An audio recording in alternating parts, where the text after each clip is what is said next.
لەم دەرمانخانەیە نمونەیەکی جوانی مرۆڤایەتی پێشکەش دەکرێت. هەر بۆیە دەمانەوێت بچینە نێو دەرمانخانەکە تا لە نزیکەوە ئەم کارە خێرخوازی مرۆڤ دۆستیە پیشانی هەموو لایەک بین.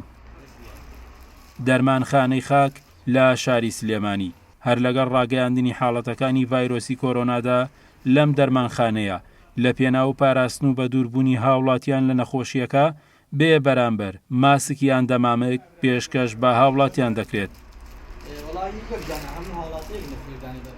ئێمە دوو جۆر لە ماسکی ستاندارد FFP2 FFP3 مەجموعەیەکمان دابین کردووە، چەند ڕۆژ لەموو پێش لە پەجی خۆمانە لەما کردووە دابشمان کردووە بێ بەرامبەر بەسەر هاوڵاتیانە و ئیشاڵا عادی گەشتمە دەست گەشتووە بە هەمان شێوەیە بەرامبەر تەوزیعەکەین بەسەر هاوڵاتیانی خوشویستە.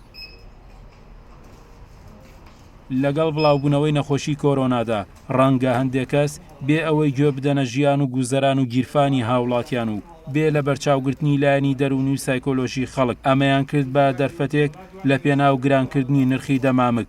بەڵام لێرەدا و لە نێو ئەم دەرمانخانەیە پێچەوانە وەک کارێکی خێرخوازی ماسک و دەمامکەکان دەکەنە دیاری ئەمە سەرباری ئەوەی لەگەڵ پێدانی هەر ماسکێکدا هیوای بە دووربوون لە نەخۆشیەکە بۆ گشت لایەک دەخوازن و ڕێنمایی پێویستیش لە سەر نەخۆشیەکە دەدەن. ئێمە کە دەرمانخانەی خاک لە جادای کانیبا هەر کەمامە ئەدەین بەخێر خوازن بەرخوازیە بۆ خەڵک بۆ ئەم ڤایرۆس هاتووە کۆرۆنەیە با خەڵکانی توش نەبن.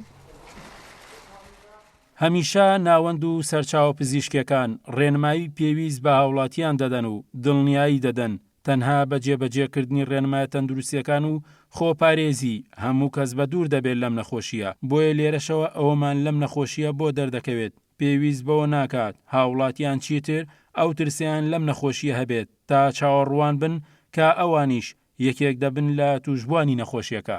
گۆران سید نووری، گەلی کوردستان، سلێمانی.